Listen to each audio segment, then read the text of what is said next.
Andre Mitchell checked his watch for the 7th time in 20 minutes. The restaurant buzzed with conversation and clinking glasses around him, but at his table, there was only silence and an empty chair. He adjusted his navy suit jacket and tried not to look at the other diners who kept glancing his way with pity. 40 minutes late. His blind date was 40 minutes late. His phone vibrated on the white tablecloth. Another work email. Something about the quarterly reports. He ignored it. For once in his 34 years, Andre had decided to put business aside and try something his assistant Donna had been pestering him about for months. Dating. Real dating. Not networking dinners disguised as dates or brief encounters with women who were more interested in his bank account than his personality. Donna had set him up with someone she knew from her church. She's perfect for you, Donna had insisted. Sweet, hardworking, genuine. Nothing like those society types you usually meet. Andre had been skeptical, but he trusted Donna's judgment. She'd been with his company since the beginning, back when he was coding software in his college apartment and eating ramen for every meal. Now here he sat, alone, probably stood up, feeling like a fool. The waiter approached for the 3rd time. Sir, would you like to order, or would you prefer to wait a bit longer?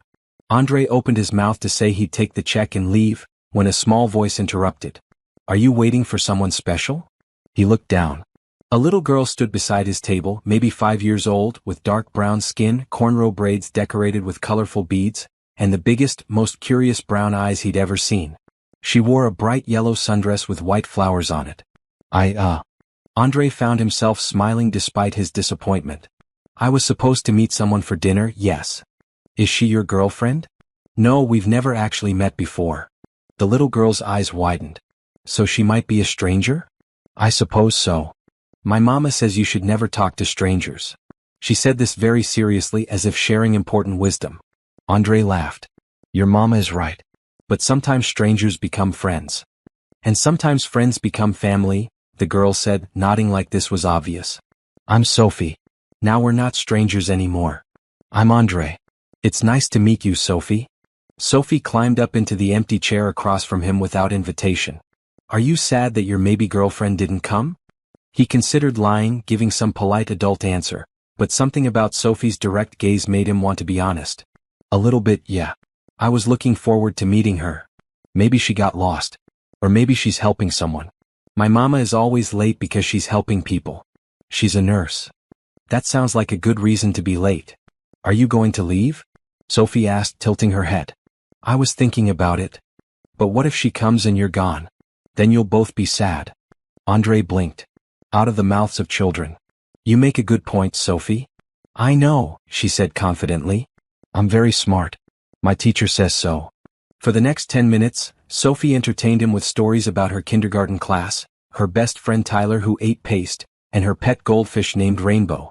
Andre found himself genuinely engaged, asking questions, laughing at her dramatic retellings. He couldn't remember the last time he'd had such an uncomplicated, honest conversation. Then Sophie leaned forward, her voice dropping to a whisper.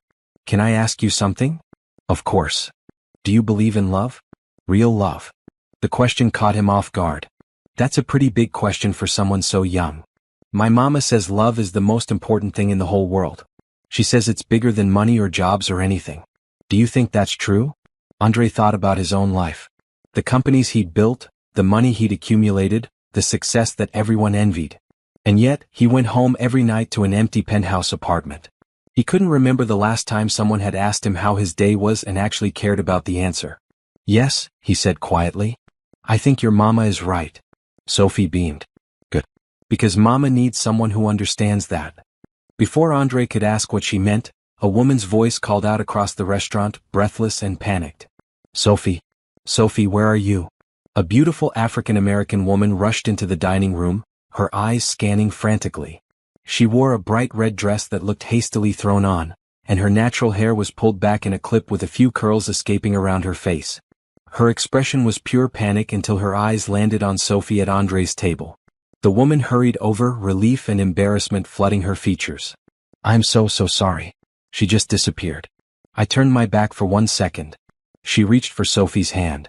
Baby, you can't just walk away from mama like that. You scared me. But mama, I was talking to Andre. He's waiting for someone special. The woman's eyes lifted to Andre's face, and he saw the exact moment recognition dawned. Her mouth opened slightly, her cheeks darkening with a blush. "Oh no," she whispered. "Oh no. You're Andre. I'm Gabrielle. I'm your date. I'm so late. I'm so sorry." Andre stood up and he did something that surprised even himself. He smiled, pulled out the chair next to Sophie and said, "Please sit down. I'm just glad you made it. Have you ever been so late to something important that you thought all hope was lost? What would you have done in Gabrielle's position? Drop your thoughts in the comments below, and subscribe to hear what happens next in this unexpected love story." Gabrielle sank into the chair, her heart still racing from the panic of losing sight of Sophie and the mortification of being so impossibly late. She couldn't bring herself to fully look at Andre yet. This was supposed to be her first real date in 3 years, and she'd completely ruined it. "I can explain," she started, gripping her purse in her lap. "I work at Mercy General Hospital. I'm a nurse in the ER, and right as I was leaving my shift, a car accident victim came in. Critical condition. I couldn't just leave. They were short-staffed and I had to help stabilize him before I could go." She finally looked up at Andre and was surprised to see no anger in his face. Just patience and something that looked like understanding. "Then I rushed home to change," she continued, the words tumbling out. "My sister was supposed to watch Sophie, but she called me sick with the flu. I had no backup. No babysitter. I tried to call you, but I realized I only had your assistant's number, not yours directly.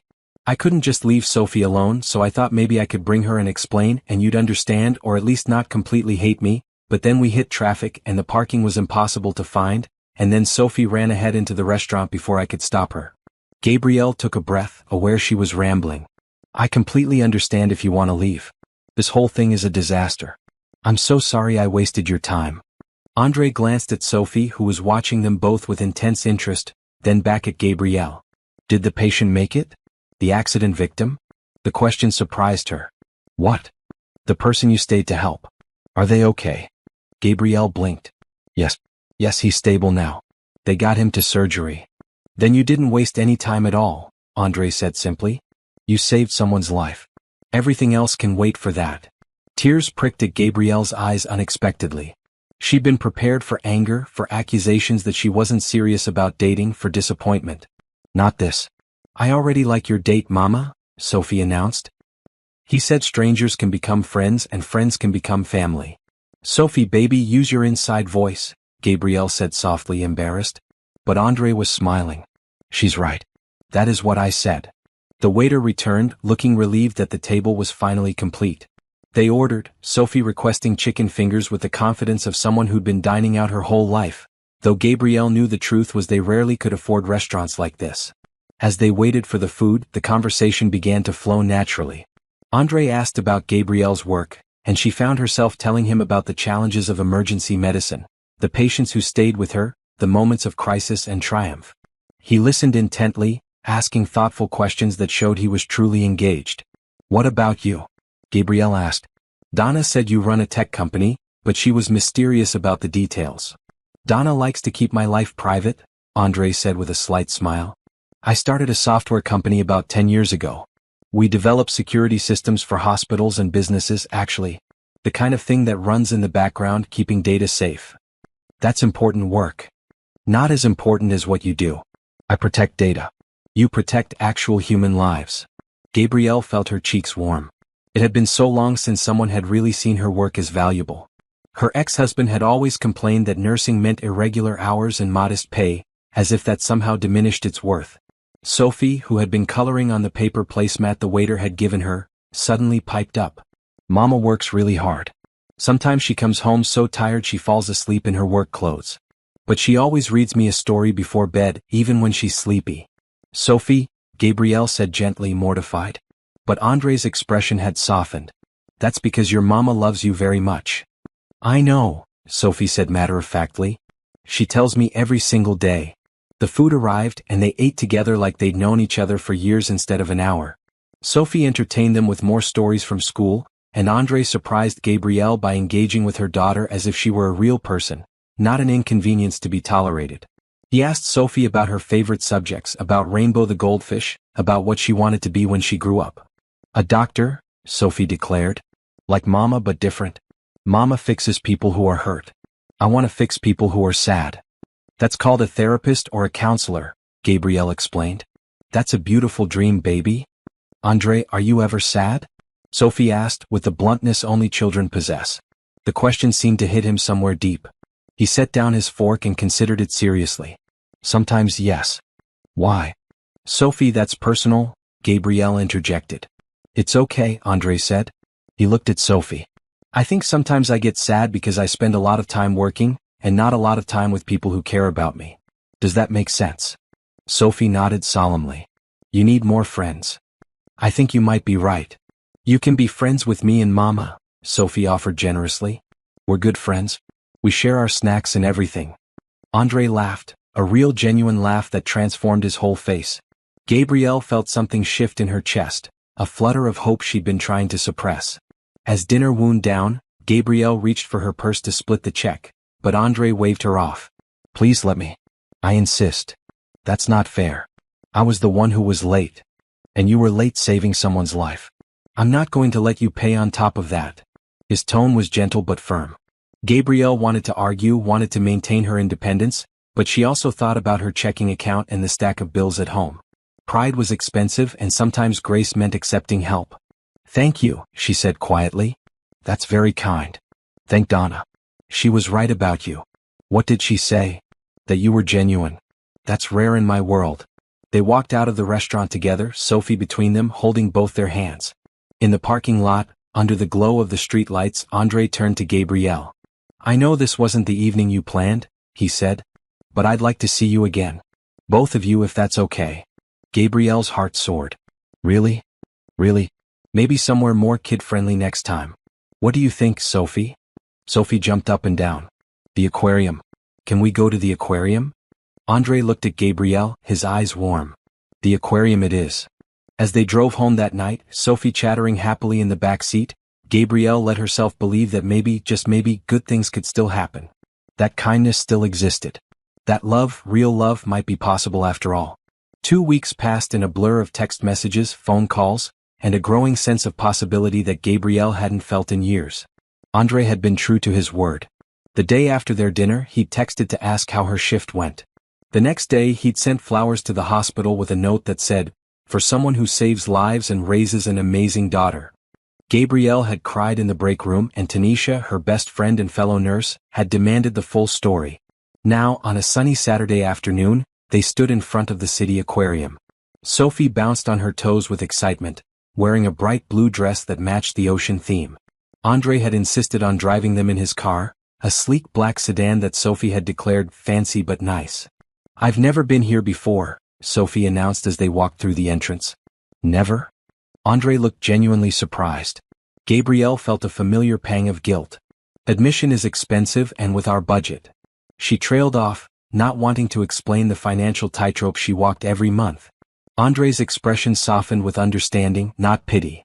Well, today you get to see everything. What do you want to see first, Sophie? The sharks. They spent the next hour moving through the exhibits. Andre was surprisingly knowledgeable about marine life, explaining facts about different species while Sophie pressed her nose against the glass tanks. Gabrielle watched them interact and felt her guarded heart opening wider. Andre didn't treat Sophie like a burden or an obligation. He genuinely enjoyed her company, listened to her endless questions and responded with patience and humor. At the touch pool, where visitors could gently touch rays and small sharks, Sophie hesitated. The water looked dark and intimidating. It's okay if you don't want to, Gabrielle said, always protective of her daughter's feelings. But Andre knelt down beside Sophie. Tell you what. I'll go first and you can see it's safe. Then if you want to try, I'll be right here with you. He rolled up his sleeve and slowly put his hand in the water. A ray glided past and he gently stroked its smooth back. See? They're very gentle. Sophie bit her lip, considering. Then she reached out her small hand. Andre guided it into the water, staying close. When a ray swam past and Sophie's fingers brushed it, her whole face lit up with wonder.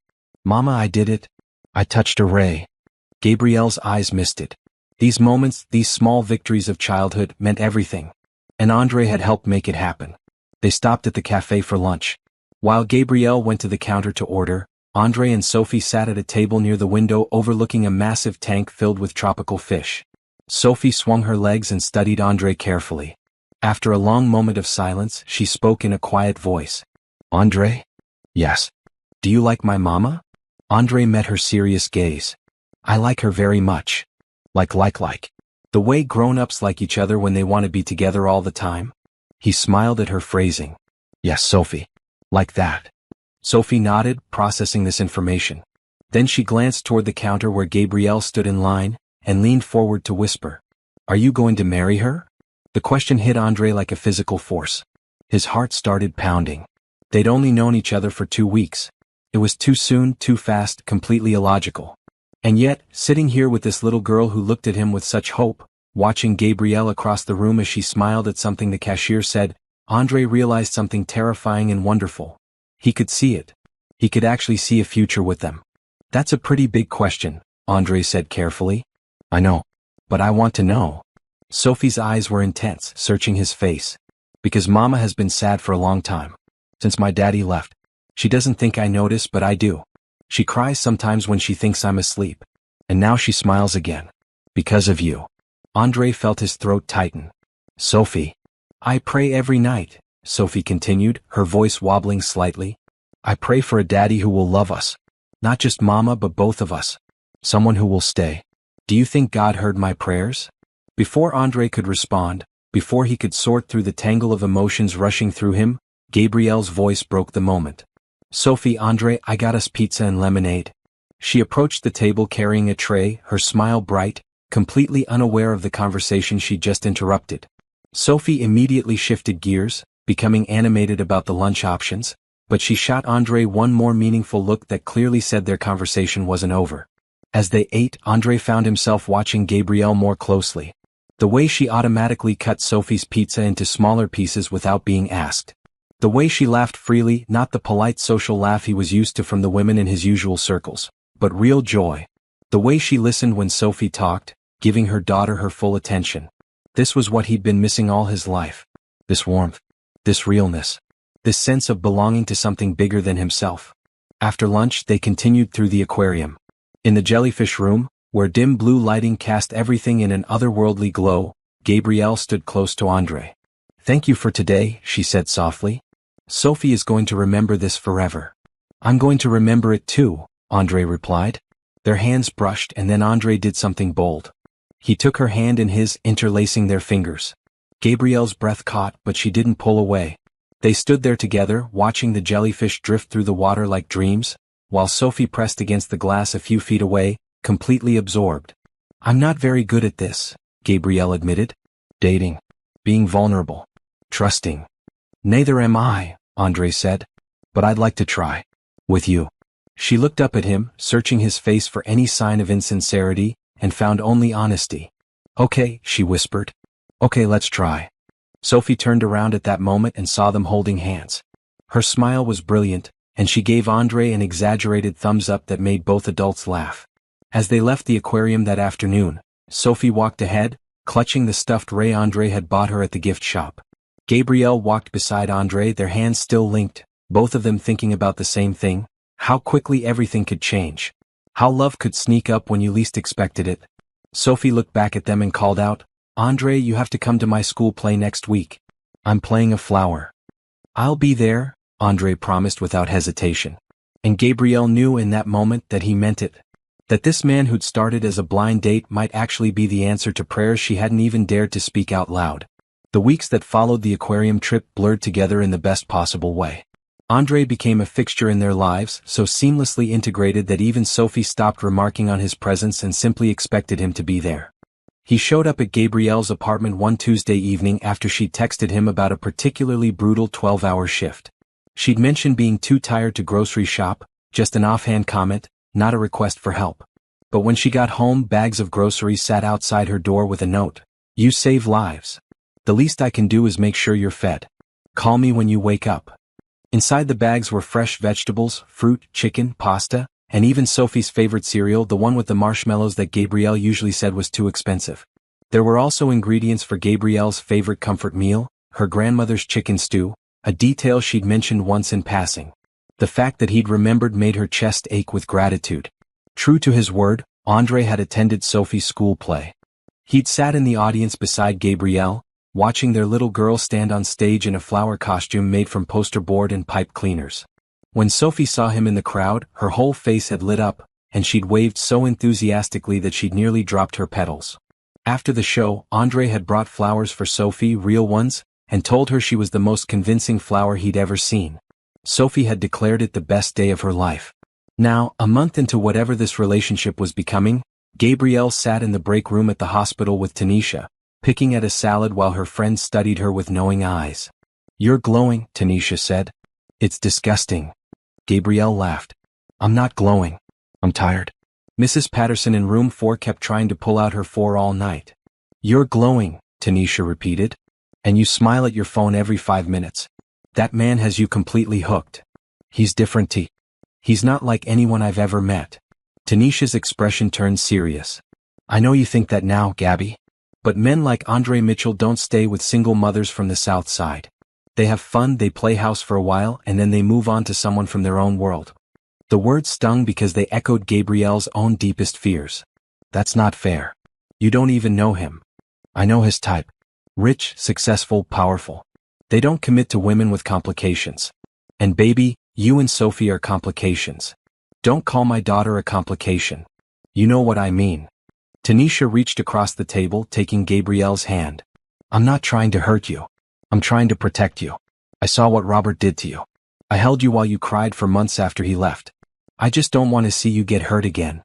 Gabrielle pulled her hand back gently. "Andre is not Robert. He shows up. He remembers things. He cares about Sophie, genuinely cares. He doesn't see her as an obstacle." "For now," Tanisha said quietly. Before Gabrielle could respond, her phone buzzed. A text from Andre. "Sophie told me she wants to learn to ride a bike. I found a park with a good bike trail. Are you free this Saturday?" Gabrielle showed the text to Tanisha. "Does that sound like someone who's going to disappear?" Tanisha sighed. "I hope not, Gabby. I really hope not." On Saturday they met at the park. Andre arrived with not one but 2 bikes, a small pink one with training wheels for Sophie, and a comfortable cruiser for Gabrielle. "You didn't have to buy bikes," Gabrielle protested, though her heart swelled at the gesture. "I know I didn't have to. I wanted to." Andre knelt down to adjust Sophie's helmet. "Besides, every kid should learn to ride a bike." They spent the afternoon on the trail. Andre ran alongside Sophie, one hand on her seat, encouraging her as she pedaled. When she fell once, scraping her knee, he was there immediately with band-aids from a first aid kit he'd thought to bring.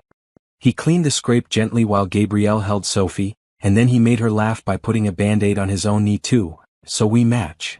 Later, while Sophie played on the nearby playground, Gabrielle and Andre sat on a bench together. "Can I tell you something?" Andre said, his voice serious. Gabrielle tensed. Here it came. The "this is moving too fast" speech. The "you're great but" conversation. "Okay. I had a lonely childhood," Andre began. "My parents were wealthy, successful people. They gave me everything money could buy, the best schools, expensive toys, trips around the world. But they were never really there. My father was always at the office. My mother was always at some charity event or social function. I was raised by nannies and tutors." He looked out at the playground where Sophie hung upside down from the monkey bars, giggling. "I learned early that love was conditional, that it came with expectations. Good grades, proper behavior, the right college, the right career path. I built my company partly to prove to them I could succeed, and partly to create something that was entirely mine." Gabrielle listened, her heart aching for the boy he'd been. "I dated women who fit into my world," Andre continued. "Society types who knew the right things to say at dinner parties, who looked good in photographs, who wanted the status that came with my name. But none of it felt real. None of them saw me. Just the money, the success, the image." He turned to face Gabrielle fully. "And then I met you. You who showed up late to our first date because you were saving someone's life. You who works yourself to exhaustion because you care so much about your patients. You who would rather struggle financially than compromise on what matters. And Sophie who asks me real questions and expects honest answers." Tears pricked Gabrielle's eyes. "Being with you too feels like coming home," Andre said softly. "For the first time in my life I feel like I belong somewhere. Like I'm part of something real. And I just need you to know that I'm not going anywhere. This isn't temporary for me. I'm all in." Gabrielle couldn't speak past the lump in her throat. She reached for his hand and held it tightly. "I'm scared," she finally admitted. "My ex-husband walked away the moment things got hard. The moment being a father became real and not just an idea. He said I chose Sophie over him like that was even a choice. He called me boring and said I'd given up on being desirable. And part of me believed him. Part of me still worries that I'm not enough. Andre lifted her hand to his lips and kissed her knuckles gently. You are everything. You're brilliant and strong and kind. You're an incredible mother. And you're absolutely beautiful. I have stretch marks and I'm tired all the time, and my idea of a fun Friday night is watching kids' movies on the couch, Gabrielle said, trying to make light of her insecurities. That sounds perfect to me, Andre replied. Gabrielle, I don't want some polished, perfect woman who's performing all the time. I want you. Real, honest, beautiful you. And I want Sophie. I want bedtime stories and kindergarten plays and Sunday mornings making pancakes. I want the life you've built, and I want to be part of it. Sophie ran over at that moment, breathless and happy. Can we get ice cream? Please? They got ice cream. They walked through the park as the sun started to set, Sophie between them holding both their hands. And Gabrielle let herself believe what Andre had said. Let herself trust just a little bit more that maybe this time love would stay. The envelope came on a Tuesday morning, slipped under Gabrielle's apartment door like a small bomb waiting to explode. She picked it up while getting Sophie ready for school, already running late for her shift. Mama, where's my blue backpack? Sophie called from her bedroom. Hanging in the closet, baby. Gabrielle opened the envelope, scanning the official letterhead. Her stomach dropped. Notice to vacate. The building had been sold to developers. All tenants had 30 days to find new housing. 30 days. Gabrielle's mind raced through her finances. She'd been saving for an emergency fund, but emergencies kept happening. Last month it was a root canal. The month before, her car needed new brakes. The month before that, Sophie needed new shoes because kids' feet grew impossibly fast. Her savings account had maybe $800. Not nearly enough for first month, last month, security deposit, and moving costs. She looked around the small apartment. It wasn't much. One bedroom that Sophie had while Gabrielle slept on the pull-out couch. Old appliances that sometimes worked and sometimes didn't. Windows that let in drafts during winter. But it was theirs. It was safe. It was home. Mama, are you okay? Sophie appeared in the doorway, backpack on, sensing something was wrong with that eerie kid intuition. Gabrielle forced a smile. Everything's fine, baby. Let's get you to school. But everything wasn't fine. For the next week, Gabrielle searched apartment listings during every break at work. Everything in a safe neighborhood, near Sophie's school and close to the hospital, was at least $500 more per month than she currently paid. She could try to find something cheaper, but that meant worse neighborhoods, longer commutes, pulling Sophie out of her school. She didn't tell Andre. She didn't want him to think she was a charity case, didn't want to burden him with her problems. They'd been together for just over a month. Too soon to lean on him like this. Too soon to reveal how precarious her financial situation really was. But Sophie, bless her honest heart, told him anyway. They were at Andre's penthouse for dinner. Andre had insisted on cooking, which turned out to mean ordering ingredients and following a recipe while Sophie helped, by taste testing everything, and Gabrielle supervised with growing affection. The apartment was stunning, all floor-to-ceiling windows and modern furniture and artwork that probably cost more than Gabrielle made in a year. But Andre moved through it like it was just a house, not a showpiece. We have to move, Sophie announced while setting the table, placing forks with intense concentration. Andre looked up from the pasta he was stirring. Move where? Mama's looking at apartments. But they're all too expensive or too far away or in bad neighborhoods. Sophie said this matter-of-factly, not understanding she was revealing anything private. Gabrielle's face flushed. Sophie, that's not dinner conversation. But Andre had already put down the spoon and turned to face her. Your building is making you leave? There was no point in lying now. They sold it to developers. We have 3 more weeks to find something. Why didn't you tell me? Because it's not your problem. Gabrielle kept her voice even, though frustration bubbled underneath. I can handle it. I'm not saying you can't handle it. I'm asking why you didn't tell me. Because I don't need rescuing Andre. I've been taking care of Sophie and myself for 3 years. I'll figure this out. The air between them felt tense for the first time since they'd met. Sophie looked between them with worried eyes. Andre took a breath, choosing his words carefully. I have properties. Several of them. Investment properties that I rent out. One of them is vacant right now. A townhouse in Riverside, near Mercy General. 3 bedrooms, small yard, safe neighborhood. I'd like you and Sophie to stay there. Gabrielle shook her head immediately. I can't afford. I'm not asking you to pay rent. Absolutely not. Gabrielle. Andre moved closer. This isn't about charity. I have a vacant property that I'm paying mortgage and taxes on anyway. You and Sophie need a safe place to live. This is a practical solution. It's you taking care of me because you feel sorry for me. It's me helping the woman I care about and her daughter because I can. Because I have resources and you need them. His voice was firm but gentle. Why is accepting help so difficult for you? Because people help until it's inconvenient. Until they can hold it over you. Until they decide you're not worth it anymore. Andre cupped her face in his hands, making her look at him. I'm not those people. Let me help. Please. Not because I pity you but because I love you. The words hung in the air. Sophie gasped softly. Gabrielle's eyes filled with tears. You love me? Yes, Andre said simply. I love you. I love Sophie. I love the life we're building. And part of loving someone means being there when they need help. So please let me do this. Move into the townhouse. Stay as long as you need rent-free until you're settled and secure. Let me be someone you can count on. Gabrielle thought about Tanisha's warnings. About her own fears. About pride and independence and all the walls she'd built to protect herself and Sophie from being hurt again. And then she thought about Sophie needing a safe home. About the opportunity to save money for once instead of just surviving month to month.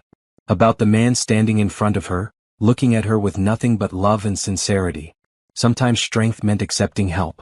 Sometimes trust meant lowering your guard. Okay, she whispered. Okay, we'll take your offer.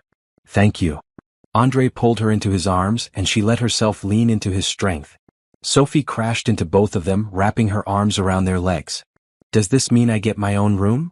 Sophie asked, her voice muffled against their legs. Andre laughed. Yes, you get your own room. And Mama gets her own room too? Yes. And where will you sleep? Sophie asked innocently.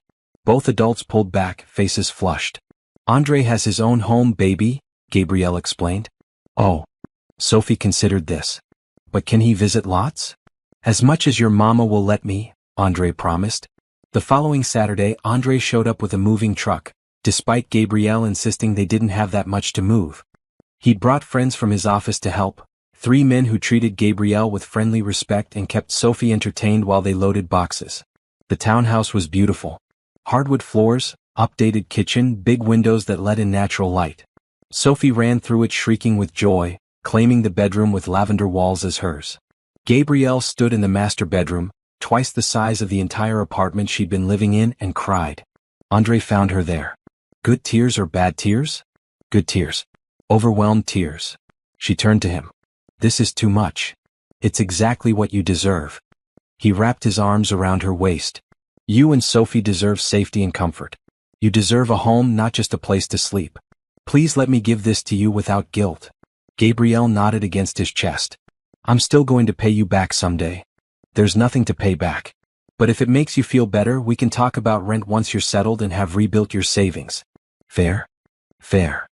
That night, after everything was moved in and Andre's friends had left, the 3 of them ordered pizza and ate it sitting on the floor of the living room because the furniture hadn't been fully arranged yet. Sophie fell asleep between them, exhausted from the excitement. Andre carried her to her new bedroom and Gabrielle tucked her in. As they stood in the doorway watching Sophie sleep, Gabrielle reached for Andre's hand. Thank you, she said softly. For all of this. For seeing us. For caring. Thank you for letting me in, Andre replied. For trusting me. As he left that night, Gabrielle stood in the doorway of their new home and let herself believe in something she'd stopped believing was possible. That some people stayed. That some love was real. That sometimes accepting help wasn't weakness but wisdom.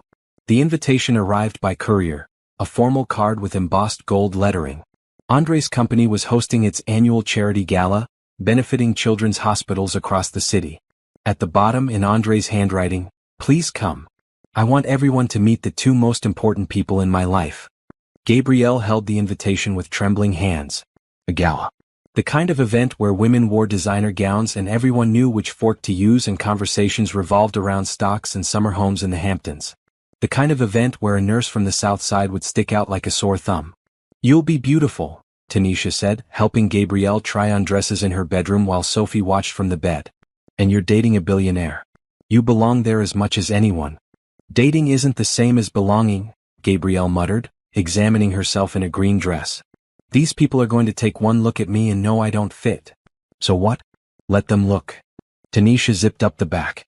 You're smart, you're accomplished, you save lives for a living. You have nothing to be ashamed of. Gabrielle knew her friend was right, but knowing something intellectually and feeling it emotionally were two different things.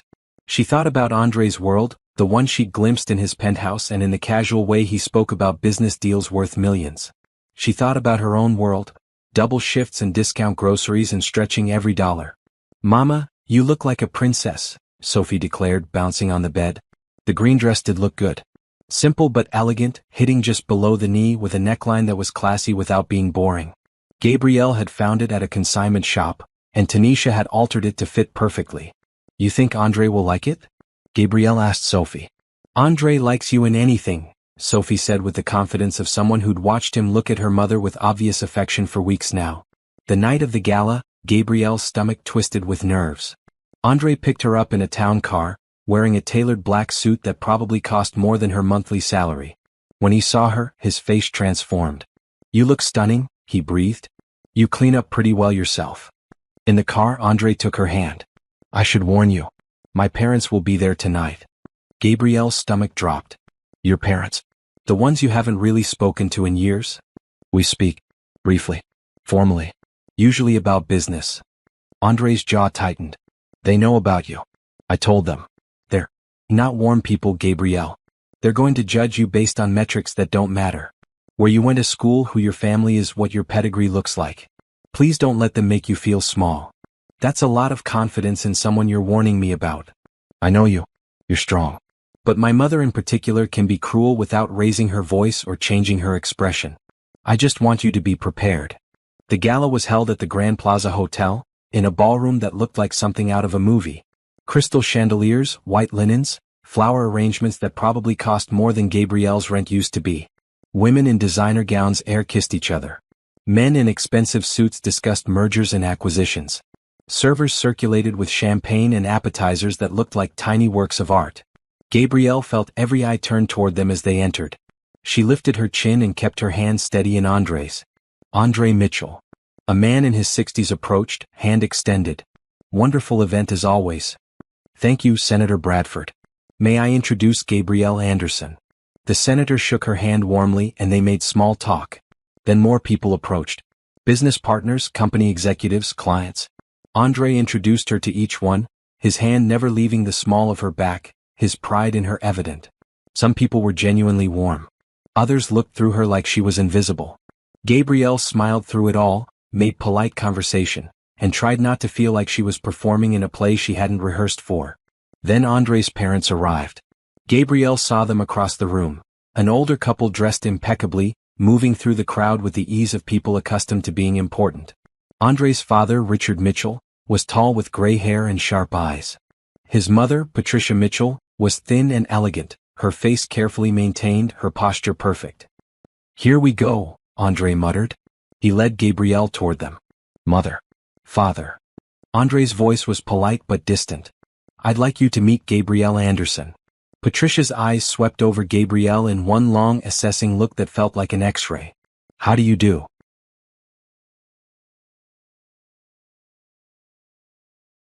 Not a question. A statement. Cold as ice. It's nice to meet you both, Gabrielle said, extending her hand. Richard shook it briefly. Patricia merely nodded, her hands remaining clasped in front of her. Gabrielle is a nurse at Mercy General, Andre said, something defiant in his tone. How noble, Patricia said, the word dripping with condescension. Emergency room? Yes. That must be quite demanding. Long hours, I imagine. Difficult to maintain any sort of social life. I manage, Gabrielle replied evenly. And you have a child? Patricia continued as if reviewing a resume. A daughter, Andre mentioned. Yes, Sophie. She's 6. And the father? Mother, Andre warned. But Gabrielle answered. Not in the picture. It's just Sophie and me. Patricia's lips pressed into a thin line. I see. Andre darling, might we have a word? Privately? Anything you need to say, you can say in front of Gabrielle. Very well. Patricia's voice remained pleasant, but her eyes were ice. I'm merely wondering if you've considered the implications of this relationship. You're a public figure. Your associations matter. And while I'm sure Miss Anderson is perfectly lovely in her own sphere, one must consider appropriate matches. Breeding matters, Andre. Background matters. These are not small things.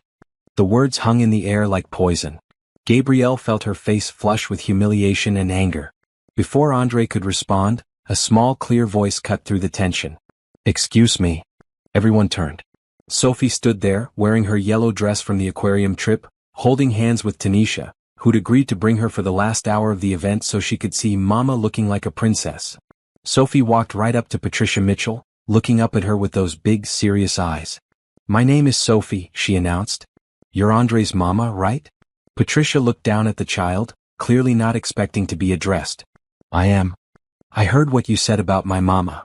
Sophie's voice didn't waver. And that wasn't nice. My mama works really hard. She saves people's lives. She's smart and kind and she's the best mama in the whole world. And Andre is lucky to have us. Not the other way around. The entire conversation area had gone silent. People were staring. Patricia's face flushed. Young lady, you should not be listening to adult conversations. And you shouldn't say mean things about my mama, Sophie shot back. Just because you have fancy clothes doesn't mean you have a fancy heart. Gabrielle moved to intercept, mortified and proud in equal measure. Sophie, baby, that's enough. But Andre stepped forward first. He knelt down to Sophie's level. Thank you for defending your mama. She's lucky to have you. Then he stood and faced his mother directly. Sophie is right. Gabrielle and Sophie are the most important people in my life. They've shown me what real love looks like. What real family looks like. And if you can't respect them, then we have nothing more to say to each other. He took Gabrielle's hand and Sophie's hand. We're leaving. Richard spoke for the first time. Andre, don't be rash. I'm not being rash. I'm being clear. Andre looked at both his parents. I've spent my whole life trying to earn your approval, trying to measure up to standards that have nothing to do with actual worth. I'm done. Gabrielle and Sophie accept me exactly as I am. They love me not for my money or my status but for me. That's real. That matters. And if you can't see that, then I feel sorry for you. They walked out of the ballroom together. In the lobby, Gabrielle finally let herself breathe. I'm so sorry, she said. Sophie, you can't just say things like that to people. But Andre was laughing. Actually laughing, his shoulders shaking with it. That was the most magnificent thing I've ever witnessed. Sophie, you're my hero.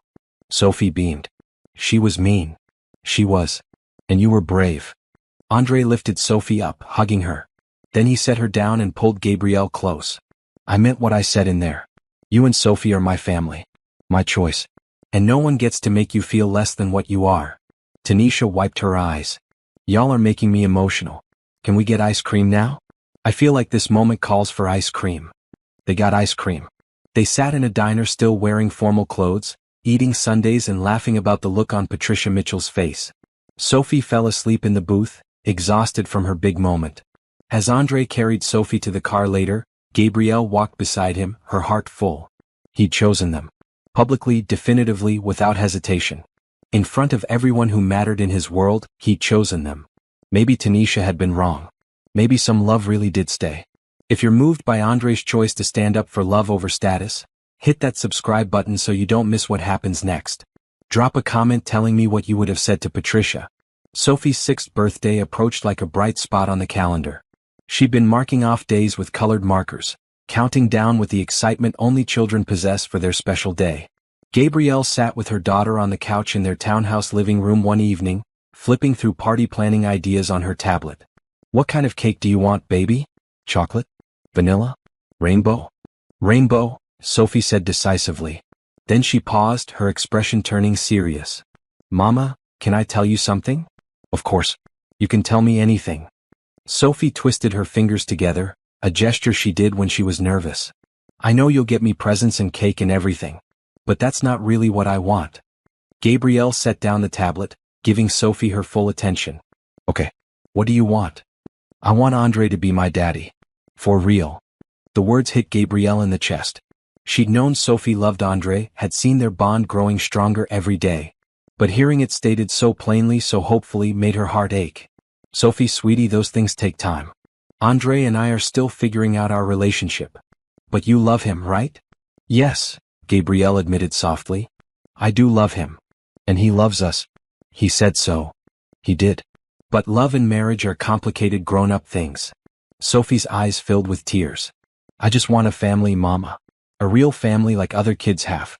I want a daddy who stays, who comes home every day, who doesn't leave. Her voice broke. Why did my other daddy leave? Gabrielle pulled Sophie into her arms, her own eyes stinging. Oh baby, that wasn't your fault. It was never your fault. Your biological father left because he wasn't ready to be a parent, not because of anything you did or didn't do. Some people aren't strong enough for real love. Is Andre strong enough? I think so. Yes, I really think so. Then why can't he be my daddy now? Why do we have to wait? Because I need to be sure. Not for me but for you. I need to be absolutely certain he's not going anywhere so you don't get hurt. Sophie pulled back, wiping her eyes. I'm already sure, Mama. I've been praying about it. Every night. And I think God already said yes. We're just waiting for the grown-ups to figure it out. Despite everything, Gabrielle had to smile. You're very wise for 6 years old. I know, Sophie said, with her usual confidence returning. So can we invite Andre to my party? Of course we can. What Gabrielle didn't know was that Andre had been having his own conversations. He'd been meeting with his lawyer, asking questions about adoption procedures. He'd been talking to Tanisha, asking for her blessing and her help. He'd been carrying a small velvet box in his pocket for 2 weeks, waiting for the right moment. The day before Sophie's birthday, Andre met with Tanisha at a coffee shop downtown. You know she talks about you constantly, right? Tanisha said, stirring her latte. Sophie, that girl thinks you hung the moon. The feeling is mutual, Andre replied. So you're really serious about this? About marrying Gabrielle and becoming Sophie's father? I've never been more serious about anything in my life. Tanisha studied him for a long moment. I need to know you understand what you're signing up for. Gabrielle has been hurt before. Badly. She's rebuilt herself and Sophie from nothing. If you're going to propose, if you're going to become part of that family, you can't leave. Not when things get hard. Not when the novelty wears off. Not ever. I know. Do you though? Because right now everything is exciting and new. But marriage is hard work. Parenting is harder. There will be days when Sophie throws tantrums. Days when Gabrielle is too tired to be romantic. Days when money is tight or someone gets sick or life just feels heavy. You need to be in it for all of that, not just the good parts. Andre met her eyes steadily. I grew up in a house full of money and completely empty of love. I know the difference now. Gabrielle and Sophie have shown me what real family looks like. The hard parts don't scare me. Being without them scares me. Going back to that empty penthouse every night, to a life that looks successful but feels hollow, that's what scares me. Tanisha's expression softened. Okay, I believe you. She pulled out her phone. Sophie's been asking for a princess party. Here's what we're going to do. They spent the next hour planning, and by the end of it, Andre felt the weight of the ring box in his pocket and thought about the future he was about to ask for. Sophie's birthday dawned sunny and perfect. The party was held at the townhouse, the backyard decorated with pink and purple balloons and streamers. A dozen children from Sophie's school ran around playing games. Gabrielle had made the rainbow cake herself, each layer a different color, and Sophie had declared it the most beautiful cake in the history of cakes. Andre arrived carrying an enormous gift, wrapped in shiny paper with a gigantic bow. But it wasn't the gift Sophie cared about. The moment she saw him, she ran and jumped into his arms. You came. I wouldn't miss it for the world, Andre said, hugging her tight. Happy birthday, Sophie. Are you having fun? He asked later, watching her play with her friends. It's the best birthday ever, Sophie declared. Then she lowered her voice. But it would be even better if you were my real daddy. Andre knelt down to her level. Sophie, what if I told you I'm working on that? Her eyes went wide. Really? Really? But I need your help with something. Can you keep a secret? Sophie nodded eagerly. Andre told her the plan, and Sophie's smile could have lit up the entire city. As the party wound down and parents came to pick up their children, the sun began to set. Gabrielle started cleaning up, but Andre stopped her. Wait. Sophie and I have something we want to show you. Show me what? Come with us. He led her to the backyard where Sophie stood waiting. Behind her, Andre had set up a small projector and screen. As Gabrielle watched, confused, a slideshow began to play. Pictures of the three of them over the past few months. At the aquarium. At Sophie's school play. Moving into the townhouse. Making pancakes on Sunday mornings. Sophie's face covered in ice cream. Gabrielle laughing at something Andre had said. Andre teaching Sophie to ride her bike. Each picture showed a family. Not a perfect family, not a traditional family, but a real one. Built on choice and love and showing up day after day. The last slide was simple text. Will you let me be part of this family forever? Gabrielle turned, tears already streaming down her face, and found Andre on one knee. Sophie stood beside him, bouncing with barely contained excitement. Gabrielle, Andre said, his voice thick with emotion. You and Sophie have given me everything I didn't know I was missing. You've shown me what home feels like. What love feels like. I want to wake up in this townhouse every morning. I want to help Sophie with her homework. I want to hold your hand through every hard shift at the hospital. I want to be there for dance recitals and parent-teacher conferences and sick days and celebrations. I want all of it. The beautiful parts and the difficult parts. Everything. He pulled out the ring, a simple diamond that caught the last rays of sunlight. Will you marry me? Before Gabrielle could answer, Sophie tugged on Andre's sleeve. You forgot my part. Andre laughed through his own tears. You're right. Sophie, I have a question for you too. He looked at the little girl who'd walked up to his table months ago and asked if he was waiting for someone special. The little girl who'd asked him if he believed in love. The little girl who'd prayed every night for a daddy who would stay. Sophie Anderson, would you let me be your father? For real and forever? Sophie launched herself at him, wrapping her arms around his neck. Yes. Yes, yes, yes. Gabrielle was sobbing now, happy tears that she didn't try to hide. Andre stood, still holding Sophie with one arm, and reached for Gabrielle with the other. Is that a yes? He asked softly. Yes, Gabrielle managed. Yes, I'll marry you. Andre slipped the ring onto her finger, and then the three of them stood together in the backyard as the stars began to appear overhead. A family. Not by biology or tradition but by choice. By love that showed up and stayed. Sophie looked up at both of them. This is my real birthday wish. The one I didn't tell anyone. It's my wish too, Gabrielle whispered. Mine too, Andre added. And there, surrounded by the remnants of a birthday party, with cake crumbs on the table and balloons tied to chairs, a family was made official. Not by ceremony yet but by promise. By three people choosing each other and meaning it. The engagement brought a whirlwind of happiness. Gabrielle wore her ring proudly at the hospital, showing it off to Tanisha, who'd pretended to be surprised even though she'd helped Andre plan everything. Girl, he got down on one knee in front of Sophie? Tanisha had squealed. That man is the real deal. But with the excitement came logistics. They needed to plan a wedding. More importantly, they needed to figure out their future together in practical terms. One evening, about 2 weeks after the proposal, Andre and Gabrielle sat together after putting Sophie to bed. They curled up on the couch with wedding magazines spread across the coffee table. What kind of wedding do you want? Andre asked, genuinely curious. Small, Gabrielle said immediately. Nothing like that gala. Just close friends and family. Maybe in a garden somewhere or even here in the backyard. Andre smiled. That sounds perfect. When were you thinking? Maybe 6 months from now? Gives us time to plan but not so long that we're waiting forever. She paused. Is that too soon? It's not soon enough, Andre said, kissing her forehead. I'd marry you tomorrow if you wanted. Sophie wants to be the flower girl. She's been practicing walking slowly and throwing petals. Of course she does. Andre laughed. Have you thought about after the wedding? About work? Gabrielle tensed slightly. What do you mean? I mean, you work yourself to exhaustion at the hospital. 12-hour shifts, sometimes doubles. You're amazing at what you do, but it takes a toll. I can support us financially.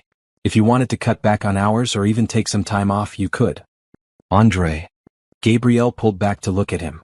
I appreciate what you're saying, but I love my job. Those patients need me. I'm not going to stop working just because I'm marrying someone successful. I'm not asking you to stop. I'm asking if you want to have the option. To work because you want to, not because you have to. She considered this. I want to keep working. But maybe not quite as many hours. Maybe I could switch to 3 12-hour shifts instead of 4 or 5. Spend more time with Sophie. With you. With our family. That sounds like a good balance. But I want to contribute financially, Gabrielle insisted. I don't want to be dependent. Andre took her hands. Everything I have is about to be ours. But I understand wanting your own income. What if we set up a joint account for household expenses, but we each keep our own accounts too? You can save your money, spend it how you want, invest it. Whatever makes you feel secure. You do that. Of course. Gabrielle, I don't want you to feel trapped or dependent. I want you to feel free. Safe. Loved. She kissed him, deep and grateful. I really am going to marry you. Good, because I already told my assistant to start looking at venues. They laughed together and then spent the next hour making plans. Small ceremony. Simple reception. Sophie would be flower girl. Tanisha would be maid of honor. They'd write their own vows. But the next day, Andre went to visit someone else who needed to be part of the planning. Sophie herself. He picked her up from school, which he'd started doing once a week to give Gabrielle a break. Sophie bounced out of the building, her backpack almost as big as she was, her face lighting up when she saw him. Andre, guess what? I got a gold star in reading today. That's amazing. I'm so proud of you. Andre knelt down to give her a high five. Hey, can we go somewhere to talk? Just you and me? Is something wrong? Sophie's face clouded with worry. Nothing's wrong. I promise. I just want to talk about some important stuff. They went to Sophie's favorite ice cream place, the one with the big waffle cones and rainbow sprinkles. Once they were settled at a table, Sophie with her usual chocolate chip flavor and Andre with vanilla, he began. Sophie, you know I love you, right? I know. I love you too. When I marry your mama, I want to adopt you officially. That means I would legally be your father. You'd be Sophie Mitchell. My daughter. Forever. Sophie's eyes went wide. Forever, forever? Forever, forever. I'd be your dad in every way. Not just someone who loves you and takes care of you, but officially, legally, your dad. What about my other dad? My biological dad. Andre chose his words carefully. He would have to agree to give up his parental rights. Your mama's lawyer is already working on that. He hasn't been part of your life, so it's likely he'll agree. But even if there are complications, even if it takes time, I'm going to be your dad. The paperwork is just making it official. Sophie was quiet for a moment, processing. Then she asked, will I call you Dad? Do you want to? Yeah, I think so. But maybe I'll practice first. Like, sometimes I'll say it when we're alone, and then when it feels normal, I'll say it all the time. That sounds like a perfect plan. Dad? Sophie whispered, trying it out. Then louder, Dad. Andre felt his eyes sting. Yeah, Sophie? This is real, right? You're not going to change your mind? Never. I'm all in. You're stuck with me. Sophie grinned, a chocolate chip-covered grin that was the most beautiful thing Andre had ever seen. Good. As they finished their ice cream, Sophie swung her legs under the table. Dad. Yes. When you marry Mama, are we going to live in your big penthouse? Actually, I was thinking I'd move into the townhouse with you and your mama. Would that be okay? Really? You want to live with us? More than anything. But your place is so fancy. And the townhouse is home. That's where you and your mama are. That's where I want to be. Sophie nodded approvingly. That's the right answer. Over the next few weeks, Andre quietly began moving his belongings from the penthouse to the townhouse. He kept his work clothes and important documents, but everything else, the expensive art and designer furniture, he donated or put in storage. Gabrielle protested at first, saying the townhouse was too small for all his things. I don't need things, Andre had replied. I need you. I need Sophie. I need Sunday morning pancakes and bedtime stories and coming home to people who actually care if I had a good day. Everything else is just stuff. He set up a small home office in the spare bedroom upstairs. He hung pictures of the three of them on the walls. He learned where Gabrielle kept the coffee mugs and how Sophie liked her sandwiches cut and what time bedtime really meant versus what time Sophie would try to negotiate for. He became part of the routine, the rhythm, the daily life of being a family. One Saturday afternoon, Andre sat on the floor of Sophie's room, helping her organize her overflowing collection of books. Gabrielle walked past the doorway and stopped, watching them together. Sophie was reading titles out loud, Andre was making jokes about the characters, and both of them were laughing. This was what she'd prayed for during all those lonely nights after her ex-husband left. This feeling of completeness. This sense of rightness. Not someone sweeping in to rescue her, but someone choosing to be part of the beautiful, messy, ordinary life she'd built. Tanisha had been wrong. Some men did stay. Some love was real. Some people chose family not because they had to, but because they wanted to.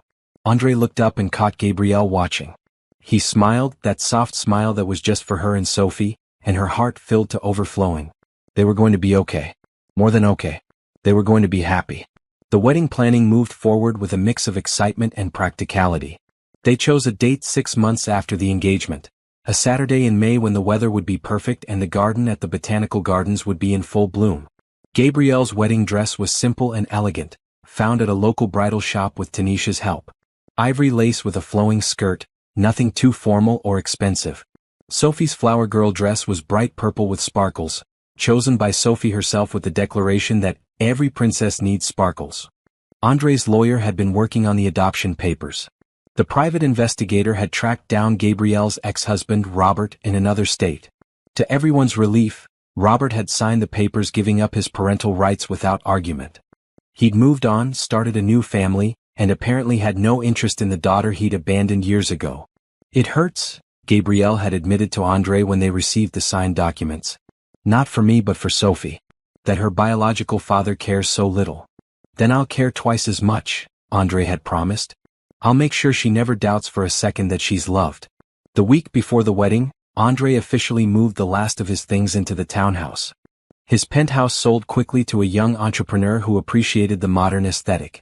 Andre didn't even feel nostalgic about leaving it. "It was never home," he told Gabrielle. "It was just an address. This is home."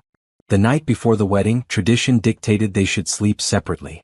Tanisha insisted on taking Gabrielle and Sophie to her apartment for a girls' night, complete with face masks, movie marathons, and wedding day preparations. "Are you nervous, Mama?" Sophie asked as Tanisha painted her toenails a sparkly pink.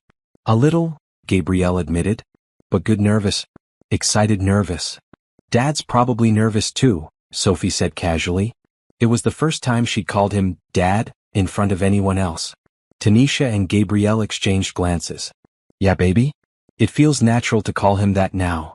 "Yeah, he's my dad. For real." Sophie said it with such certainty, such confidence, that Gabrielle felt tears prick her eyes for the 100th time that week.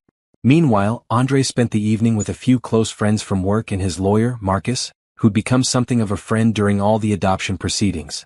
They gathered at a sports bar, nothing fancy, just good food and conversation. "Tomorrow you're going to be a married man with a daughter," Marcus said, raising his beer. "How does it feel?" "Terrifying," Andre admitted. "In the best possible way. I keep thinking about everything that had to happen for me to meet them. The blind date I almost canceled. Gabrielle being late because she was saving someone's life. Sophie walking up to my table. All these little moments that could have gone differently." "Sounds like fate," one of his coworkers said. "Sounds like grace," Andre replied. "I don't think I deserve them, but I'm going to spend every day trying to be worthy of them." "They're lucky too, you know," Marcus pointed out. "You could have walked away that night at the restaurant.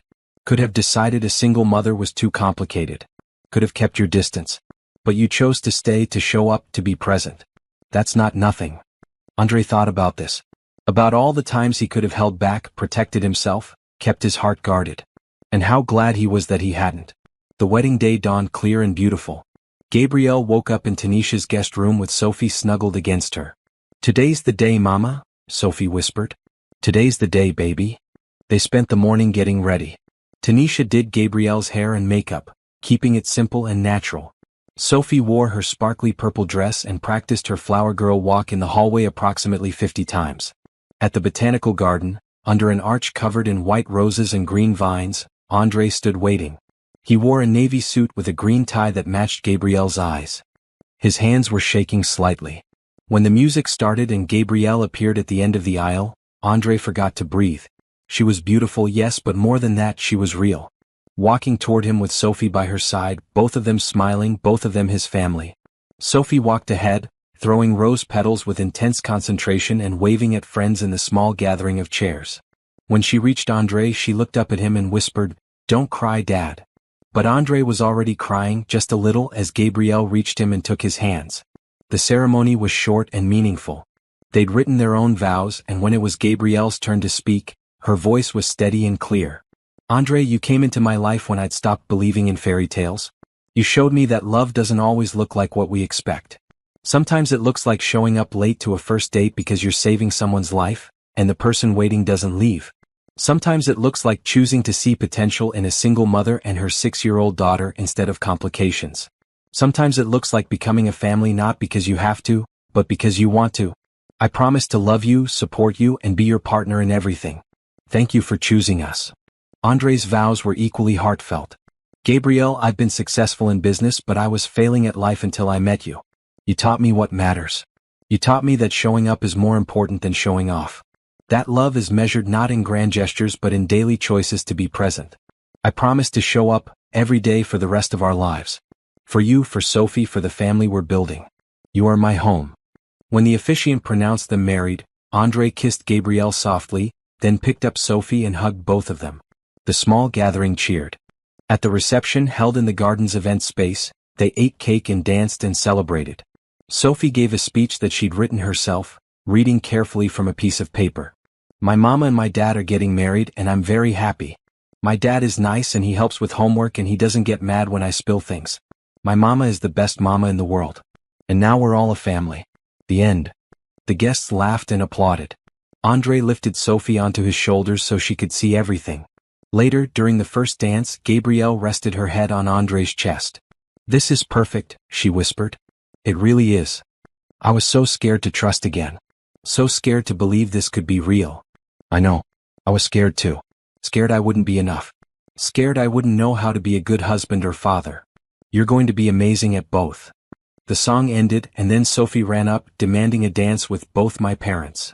So they danced together, the three of them, surrounded by people who loved them and had supported their journey.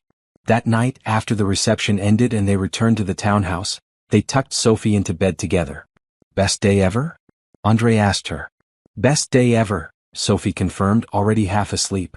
In their own bedroom, Gabrielle and Andre sat together on the edge of the bed, still in their wedding clothes. "We did it," Gabrielle said. "We're actually married." "We're actually married," Andre repeated, like he was testing out the truth of it. "Are you happy?" "Happier than I've ever been in my life." They changed out of their wedding attire and got ready for bed. As they lay together in the dark, Andre pulled Gabrielle close. "Thank you," he whispered. "For what?" "For being late to our first date. For giving me a chance. For letting me love you and Sophie. For making me part of this family. Thank you for waiting at that restaurant. For seeing potential in us. For choosing to stay." They fell asleep holding hands, both of them grateful for every moment that had led them here. 4 blind dates and late arrivals and little girls who asked big questions. 4 love that chose to show up and keep choosing day after day. 6 months into their marriage, life had settled into a beautiful rhythm. Andre had indeed moved completely into the townhouse, transforming it from Gabrielle and Sophie's space into truly theirs. He'd added a basketball hoop in the driveway for impromptu games with Sophie. He'd planted a small vegetable garden in the backyard because Gabrielle had mentioned once that she'd always wanted one. He'd built Sophie a bookshelf shaped like a castle for her ever-growing collection of books. More importantly, he'd kept every promise he'd made. He left work at 5 o'clock every day, no matter what, to have dinner with his family. He attended every parent-teacher conference and school event. He learned to braid Sophie's hair, though his attempts were admittedly messier than Gabrielle's. He'd become an expert at bedtime stories, doing different voices for all the characters. The adoption had been finalized 2 months after the wedding. The day they went to court, Sophie had worn her nicest dress and practiced writing "Sophie Mitchell" on a piece of paper 50 times. When the judge declared the adoption official, Andre had cried openly. Sophie had climbed into his lap and said, "Don't cry, Dad. This is happy." Now, 7 months pregnant with their son, Gabrielle moved more slowly but no less purposefully through her life. She'd cut back to 3 shifts a week at the hospital, and with Andre's encouragement, she'd also started teaching at a nursing program part-time, passing on her expertise to the next generation of emergency room nurses. "You're amazing with those students," Andre told her one evening as they prepared dinner together. "They're lucky to learn from you." "I love teaching," Gabrielle admitted. "I never thought I'd want to do anything besides hands-on patient care, but this feels important too. Different but important." Andre had kept his promise to fund a nursing scholarship program in Gabrielle's name. Every year, 5 students from underserved communities received full tuition and stipends to pursue nursing degrees.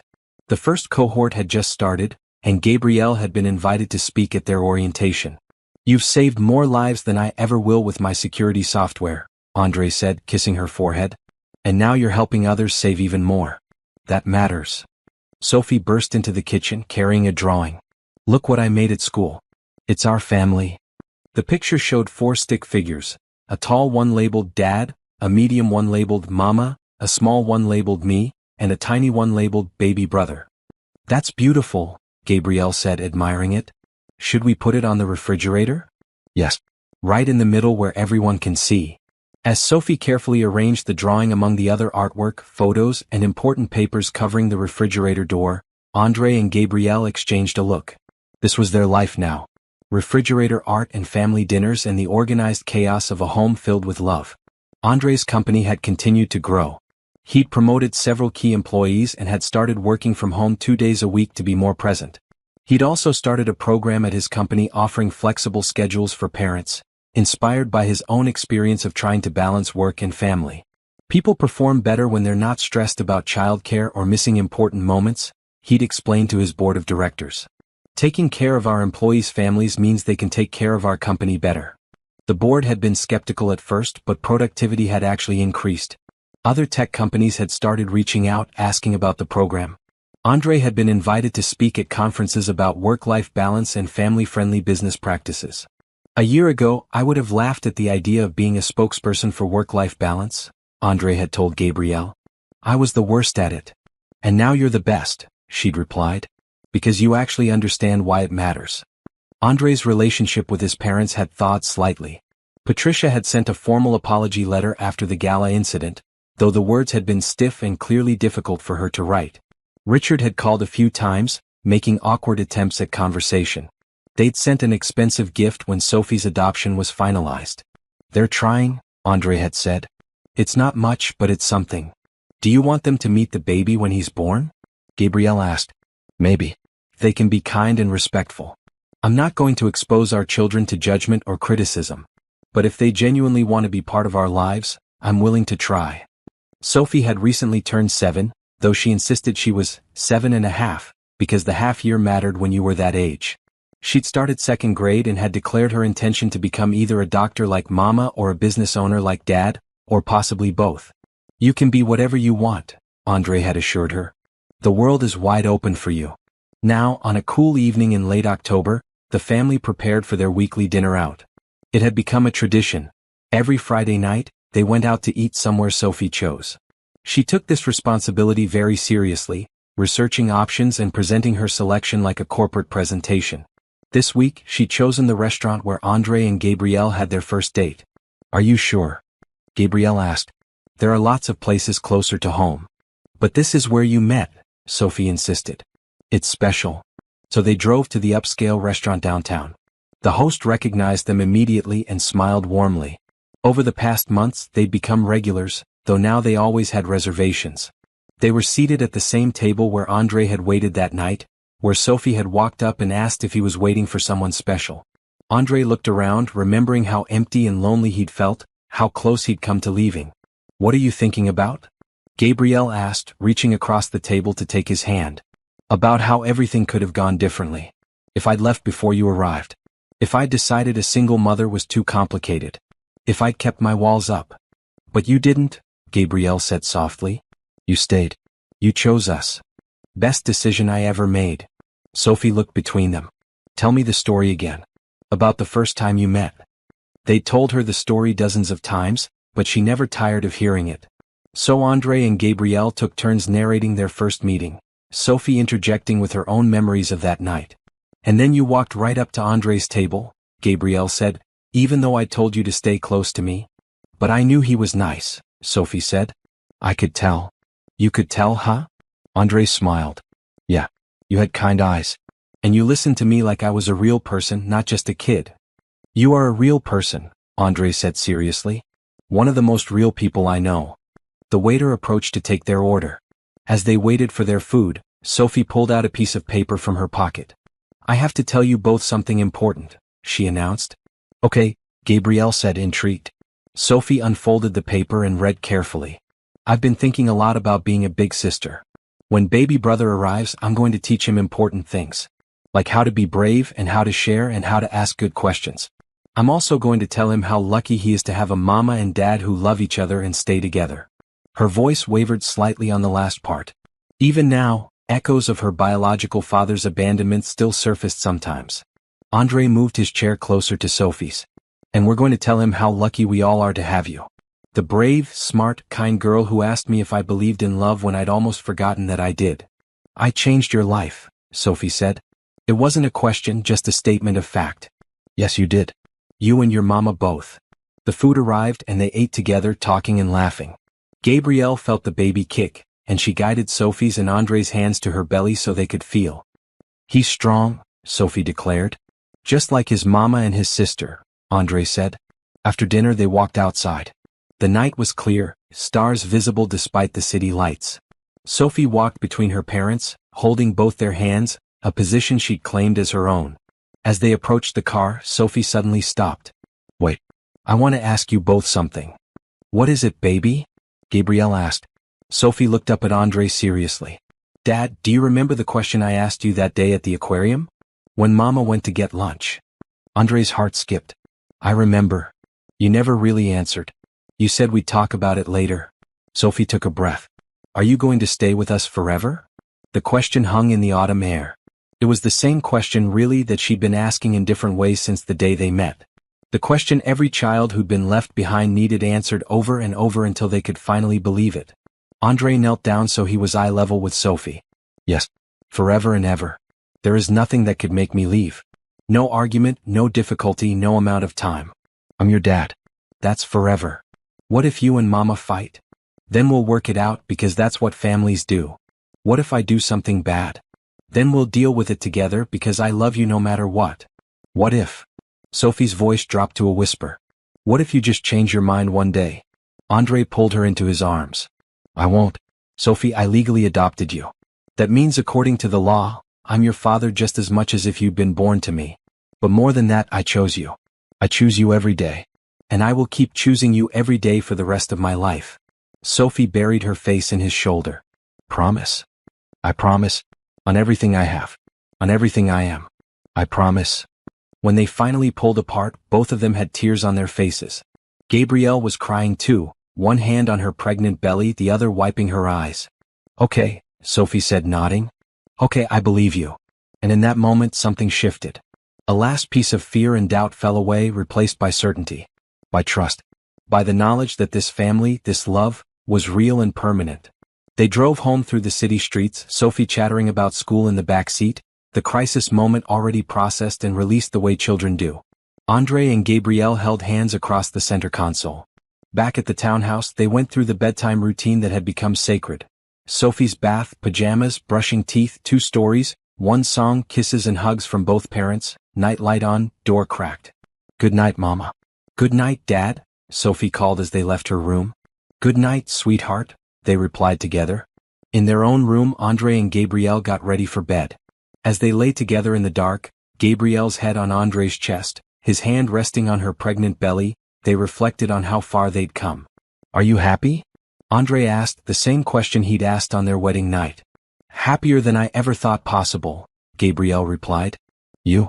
Same. Every day I wake up grateful. Even when Sophie has meltdowns about homework? Even then.